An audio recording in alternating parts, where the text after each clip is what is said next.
Hello all, and welcome to another video on the Intro to Composition. This is more music theory review.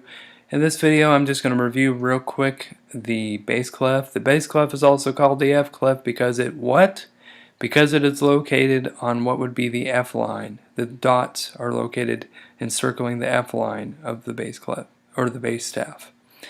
So if you think about it, the bass clef looks kind of like a cursive F backwards, or a 7. Alright, remember our little diagram here, right here? Did you practice drawing your bass clefs? Yes? Alright.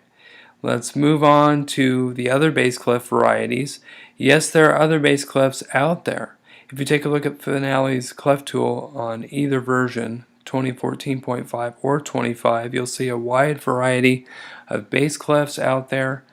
You will also see the bass clef on the same F line, but with a 8 above it. This 8 stands for octave. Since we're already in bass clef, this would mean you would have to take the notes written on the octave below where written.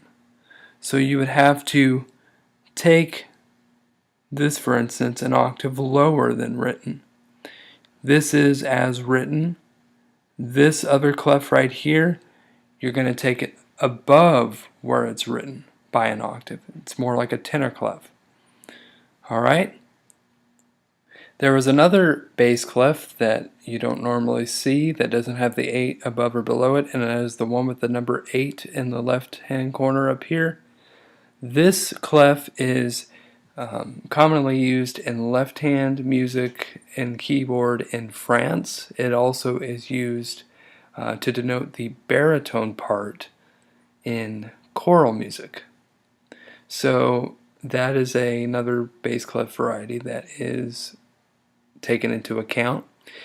And those are basically all of the known bass clef varieties, at least for the sake of this course. I encourage you to go on some more self-study on this. Maybe if you want more videos on this, I could research more and put more content in the course, because I always do. And if you have any comments or questions, please feel free to consult the Q&A. And on to the next video.